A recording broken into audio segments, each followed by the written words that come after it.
여러분, 무슨 일을 하든지 첫 행동이 참 중요합니다. 왜냐하면 첫 행동이 그 뒤에 모든 일의 기준이 되는 경우가 굉장히 많기 때문인데요.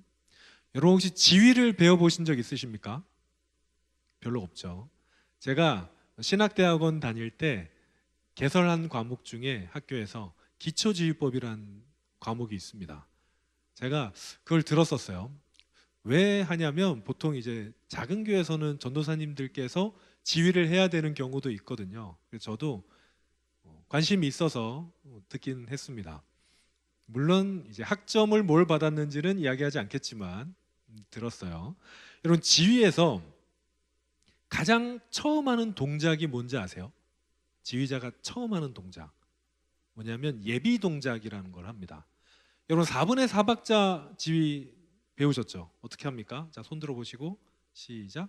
하나, 둘, 셋, 넷 이렇게 4개를 하잖아요. 다 아시네요. 지휘를 훌륭히 배우셨네. 자, 그러면 4분의 4박자가 정박으로 시작한다고 할 때 첫 동작은 긋는 게 아니라 올리는 거예요. 올리고 자꾸 방해를 하는데 올리고 거으면서 시작을 합니다. 이게 예비 동작인데 이 예비 신호가 아무것도 아닌 것 같지만 여러분 여기에 곡 전체의 템포가 담겨 있습니다. 이거를 천천히 하면 천천히 시작하는 거고 빨리 하면 빨리 시작하는 거예요. 그래서 반주자들이든 노래를 부르는 사람들이든 그 예비 동작을 주목해서 보다가 예비 동작의 템포를 보고 그 뒤부터 거기에 맞춰서 연주를 하든지 노래를 하든지 하게 됩니다. 그러니까 이 첫 동작이 얼마나 중요합니까? 지휘뿐만 아니라 처음 기준이 되는 행동이나 사람, 물건 이후로는 모든 행동들이 모든 사람들이 어떤 일들이 처음 거에 따라서 하게 되는 경우를 우리는 굉장히 많이 봅니다. 줄을 설 때 기준이 되는 사람이 있죠. 기준 하면은 예림이가 기준을 만약에 한다고 치면 여기에서 벌리라고 하면 예림이는 안 움직이고 다른 친구들이 벌렸다가 모이는 거고 뒤로 똑바로 서라 그러면 뒤로 서는 거고 예림이가 움직이면 다 움직이게 되는 거죠. 그만큼 기준이 굉장히 중요합니다. 그리고 이 기준되는 것은 건축에서도 마찬가지인데요. 오늘 본문에서 바울이 예수님을 뭐라고 얘기했냐면 교회의 모퉁이 돌이다라고 이야기를 했습니다. 여러분 모퉁이 돌이 뭡니까? 영어로는 코너스톤이라고 하는데 건축할 때 처음 놓는 돌, 뭐 요즘은 이제 지하를 파기 때문에 사실 그렇지 않는데 예전에 그냥 땅 위에 벽돌을 쌓고 건물을 지을 때 처음 놓는 돌이 모퉁이 돌입니다. 그림을 한번 보시죠. 이 돌이 모퉁이 돌이라고 해요. 뭐냐면 이 돌이 어디에 딱 놓여지면 건물의 위치가 결정이 됩니다. 그래서 모퉁이 돌은 반듯한 돌을 써야 됐다고 해요. 이게 각이 좀 틀어지거나 삐뚤빼뚤하면 옆으로 가는 게 다 달라지기 때문에 똑바로 된 돌을 모퉁이 돌로 썼다고 합니다. 이 돌이 놓여진 이후에는 건물의 위치도 결정되고 각도도 결정돼요. 이 돌이 조금만 틀어지게 놓으면 건물의 방향이 다 틀어지게 됩니다. 그래서 처음 놓는 이 모퉁이 돌이 건축에서는 굉장히 중요하다라고 이야기합니다. 그럼 여러분 예수님께서 우리의 모퉁이 돌이 되신다라는 의미는 무엇일까요? 예수님께서 우리의 모퉁이 돌이 되신다는 것은 교회의 모든 기준이 누구에게 있다? 예수님께 있다. 교회의 어떤 행동의 기준들이 다 예수님께 있다라는 것입니다. 교회의 기준들이 예수님으로부터 시작하고 예수님으로 말미암아서 나온다라는 것입니다. 여러분 사도 바울이 왜 이 말을 했을까요? 왜? 예수님께서 교회의 모퉁이 돌이다. 다시 말하면 예수님께서 교회의 기준이 된다라고 얘기를 하셨을까요? 그건 오늘 본문의 상황 때문이었습니다. 에베소 교회, 에베소서는 에베소 교회에 쓴 바울의 편지인데 에베소 교회가 어떤 상황이었냐면 이방인들과 유대인들이 서로 화합하지 못하고 있던 상황이었습니다. 에베소라는 도시는 바울이 2차 전도 여행 때 2차 전도 여행 끝 무렵에 예루살렘으로 이제 돌아오는 길에 잠깐 들렸던 도시거든요. 잠깐 들려서 이제 바울이 가려고 하니까 에베소 사람들이 조금만 더 있어 주세요라고 하는 걸 바울이 이제 일정이 급해서 내가 갔다가 금방 다시 오겠다라고 약속하고 2차 전도 여행을 끝으로 이제 갑니다. 가고 3차 전도 여행은 대부분을 이 에베소에서 보내게 돼요. 다시 돌아와서 2년이 넘는 시간 동안 에베소에 있습니다. 그렇게 에베소에 있으면서 바울이 힘을 다한 거는 이 대도시를, 에베소가 굉장히 큰 도시였거든요. 대도시를 전도하는 것에 있었습니다. 바울의 전도 전략이 그랬어요. 바울이 여러 군데를 갈 수가 없잖아요. 많이 가봤자 사실 진짜 그 지역에 큰 도시들만 돌아다녀도 몸이 모자랄 정도였습니다. 그래서 바울은 큰 도시들을 대상으로 전도를 주로 했습니다.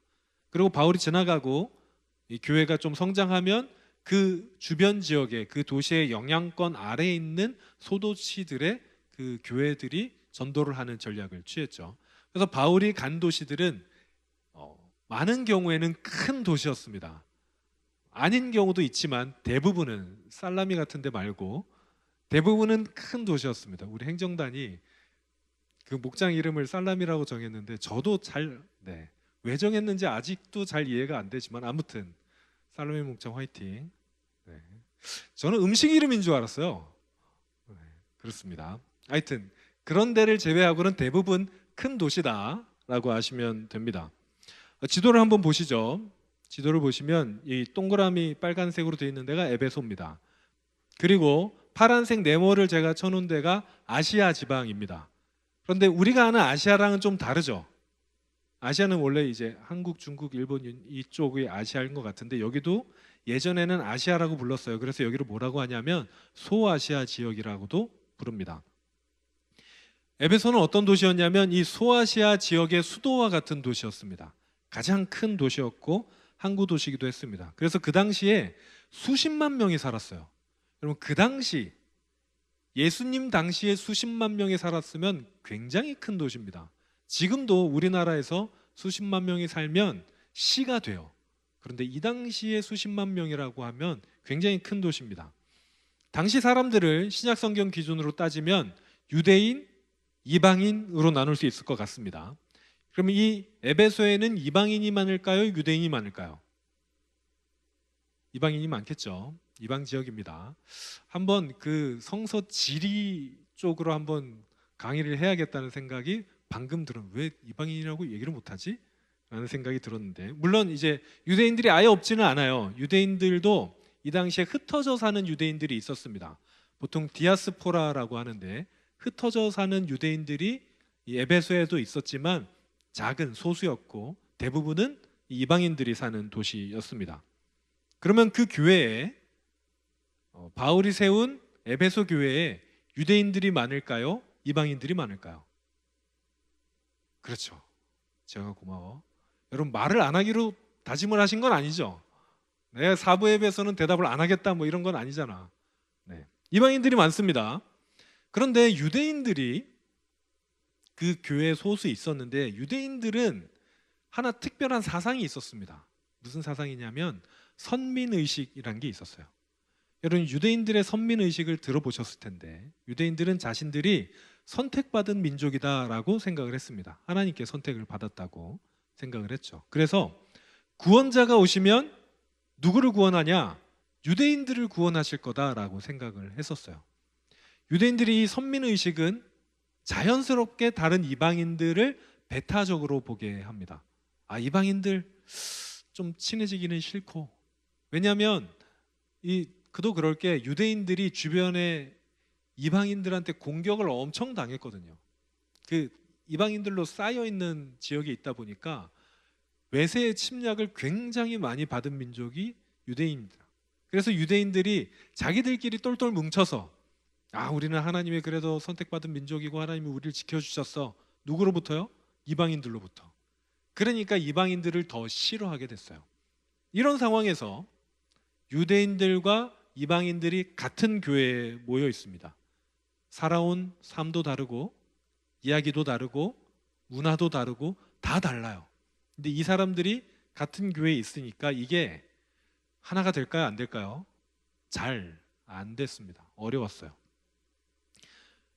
그 상황에서 바울이 교회의 기준이 예수님이다라고 이야기한 건 무슨 뜻이겠습니까? 너희가 한 기준으로 통일돼서 하나가 돼야 된다라는 의미입니다. 그건 우리도 마찬가지죠. 그런데 여기에서 여기까지 이야기하면 좀 반발심이 올라오는 친구들이 있어요. 뭐냐면 어떻게 다 한 기준으로 통일해? 살아온 게 다른데. 내 문화가 다르고 저 친구는 매운 거 좋아하고 저 친구는 매운 거 못 먹는 친구가 있는데 어떻게 우리가 다 맞추냐라고 이야기를 할 수도 있는데, 여기에서 맞추라는 기준은요, 그런 개인적인 기준까지 포함하는 게 아니라 본질적인 거, 믿음에 관한 거, 하나님에 관한 기준에 대해서 이야기하는 겁니다. 그럼 그 본질적인 기준이 뭡니까? 오늘 본문 19절 우리 함께 읽겠습니다. 자, 앞에 보시고 같이 읽습니다. 시작. 그러므로 이제부터 너희는 외인도 아니요 나그네도 아니요 오직 성도들과 동일한 시민이요 하나님의 권속이라. 아멘. 하나님의 권속. 이 바울은 이방인이나 유대인이나 오늘날로 말하면 기존 성도들이나 새가족들이나 또 다르게 말하면 애초에 우리 동신교회 다니던 친구들이든 다른 교회 다니다가 들어온 친구들이든 생전 처음 우리 교회 온 사람들이든 다 똑같이 차별이 없이 하나님의 권속이라고 이야기를 합니다. 기준은 그거 딱 하나예요. 동신교회 몇 년 차라는 건 없습니다. 하나님 나라에. 내가 신앙을 가진 지 난 모태신앙이니까 나 지금 30년째 믿고 있어 라는 건 없어요. 30년 차 성도라는 건 하나님의 나라에 존재하지 않습니다. 딱 하나 있으면 하나님의 권속, 그거 하나만 있다라고 얘기하는 겁니다. 하나님의 권속에는 1등 권속이 있고 2등 권속이 있지 않아요. 다 똑같이 하나님의 사람들입니다. 바울이 말하는 기준, 본질적인 기준은 바로 여기에 있습니다. 하나님 안에서 다 같은 성도들인데 서로 편을 가르거나 등급을 나누거나 하지 말아라 하는 거죠. 하나님 앞에선 목회자도, 목사님도, 장로님도, 집사님도, 우리 청년들이나 우리 학생들, 여러분 여기 교사들 많은데 학생들이나 어린이들도 다 똑같아요. 여러분 보세요. 하나님이 저 위에 보시잖아요. 저 위에서 서장훈을 보든지 저를 보든지, 누구라고 얘기를 안 하겠지만 누구를 보든지 하나님이 보시기에 키 차이가 있겠습니까? 없어요. 똑같아요. 다 똑같은 하나님 앞에서 성도들, 하나님의 권속들입니다. 팔이 다리 보고 너 왜 그렇게 생겼냐고 할 수 없고요. 입이 귀를 보고 야 너는 왜 말도 못하냐 라고 할 수가 없죠. 다 각각의 지체대로 그 자리에 있는 것만으로 한 몸을 이루는 것입니다. 여러분 2025년 우리 동신교회 표어는 함께 지어져 가다입니다. 우리 같이 한번 읽어볼게요. 밑에 것만 시작. 함께 지어져 가다. 여러분 함께 지어져 간다는 것은 우리가 하나님의 교회로 함께 지어져 간다는 것을 의미합니다. 오늘 본문에서 바울이 성도들이 함께 연합해서 하나님의 성전이 되어간다, 하나님의 교회가 되어간다, 그리고 그것이 성령 안에서 이루어질 것이다 라고 이야기를 합니다. 2025년 우리 동신교회 청년부는 이 말씀을 붙잡고 함께 지어져 가는 공동체를 이루려고 합니다. 그리고 그것을 위해서 우리가 돼야 되는 공동체가 있어요. 함께 읽읍시다. 밑에 굵은 글씨 시작. 환대하는 공동체. 우리 환대하는 공동체가 돼야 됩니다. 여러분 환대가 뭡니까? 반기는 거예요. 맞아들이는 겁니다. 나그네와 손님을 기꺼이 맞아들이는 것, 나의 것을 상대방에게 기꺼이 내주는 것, 이게 환대입니다. 이게 성경에서도 그 뿌리를 찾을 수가 있죠. 나그네를 환대하는 것에서 우리는 교회 공동체의 모범을 찾을 수 있습니다. 그런데 현대문화에서 환대를 찾기가 쉽지 않아요. 왜냐하면 환대는 내 것을 희생하는 거거든요. 현대문화의 가장 큰 특징은 내가 남에게 해를 끼치지 않고 반대로 나는 해를 받고 싶지도 않은 거. 다른 사람들과의 관계가 너무 그렇게 깊어지는 것을 좀 터부시하는 것이 현대 문화의 중요한 특징입니다. 그런데 환대는 달라요. 환대는 내 것을 허락하는 겁니다. 상대방이 내 개인적인 공간에, 내 집에 들어올 수 있도록 내 집을 여는 것이 환대입니다. 현대인들은 선이 있어요. 이런 말 많이 하죠. 선 넘지 마라 라는 말 많이 하잖아요. 예전에 저희 어렸을 때는 그 학교 책상이 둘이서 책상 하나에 앉아서 가운데다 금을 걷었거든요. 지우개라도 넘어오면 진짜로 예민한 애는 지우개를 잘랐어요. 이만큼 넘어왔으니까 내 거다. 혹시 이런 경험 있는 친구들 있습니까? 있죠. 네, 좀 연식이 있는 친구들만 고개를 끄덕끄덕 하는 것 같은데, 현대인들은 선 넘는 걸 굉장히 좋지 않게 생각합니다. 그런데 환대는요, 선 넘어오는 사람을 환영하는 거예요. 모든 선을 의미하지는 않습니다. 그렇지만 본질적인 의미에서 교회 공동체로 들어오는 사람들을, 내가 좀 불편하지만, 내가 저 사람을 그렇게 환영할 만한 상황이 아니지만 그럼에도 환영하는 공동체가 교회 공동체입니다. 여러분, 그 모범이 어디 있어요? 우리 예수님께 있습니다. 십자가에서 죄인인 우리를 오히려 예수님께 침뱉고 모욕하고 예수님을 십자가에 못 박은 사람들을, 그래서 선을 요즘 말로 하면 세게 넘은 사람들을 그럼에도 하나님의 나라로 받아들이시는 그 예수님의 십자가에 우리 환대 공동체의 모범이 들어 있습니다.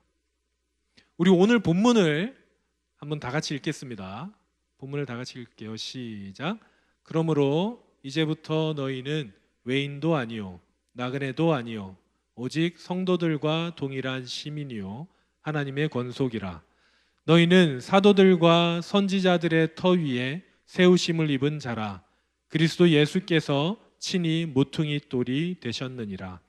그의 안에서 건물마다 서로 연결하여 주 안에서 성전이 되어가고 너희도 성령 안에서 하나님이 거하실 처소가 되기 위하여 그리스도 예수 안에서 함께 지어져 가느니라.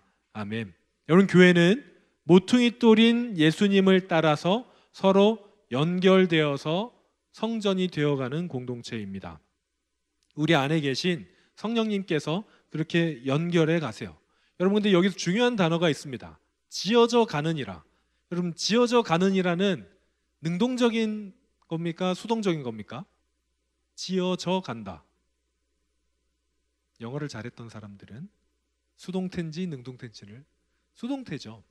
지어져 가는 거예요. 내가 지어가는 게 아니라 지어져 가는 겁니다.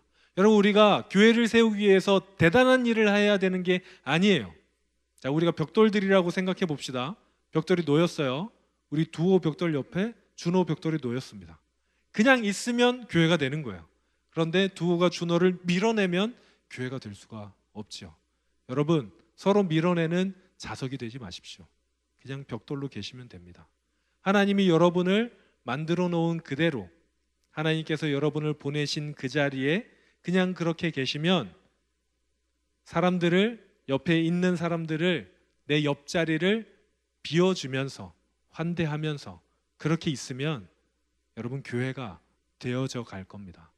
그러니 사랑하는 여러분, 올 한 해 2025년 우리 다 같이 환대하는 공동체로 함께 교회로 지어져 가는 청년부, 또 우리 동신교회 되기를 바랍니다. 찬양팀 나와주시고요. 2025년 우리 동신교회 청년부에서 환대가 일상이 됐으면 좋겠어요. 아까도 그런 일들이 몇 번 있었는데 이제 우리 목장 구성이 얼마 되지 않았다 보니까 옆자리에 모르는 친구들도 있고 누군가 모르는 친구가 갑자기 내 옆으로 와서 앉는 경우도 있고, 그렇죠. 여러분, 그럴 때 어떻게 하시겠습니까? 환대하는 공동체라면 기꺼이 내 자리를 비워주고 내가 옆으로 당겨주고 미소로 맞아주고 할 수 있어야 된다고 생각합니다. 사랑하는 여러분, 우리는 누군가의 환대에 의해서 이 자리에 왔어요. 우리를 이끌어주시고 우리를 반겨주고 우리를 맞아주는 누군가, 예수님, 우리를 품에 안아주신 예수님을 통해서 우리 이 자리에 있습니다. 그러면 여러분도 환대하시기를 바랍니다. 기꺼이 맞아드리고 나의 사람으로, 나의 형제로, 나의 자매로 환대하는 여러분 되시기 바랍니다. 그럴 때 하나님이 원하시는 교회, 하나님이 원하시는 하나님의 교회로, 하나님의 청년부로 지어져 갈 줄로 믿습니다.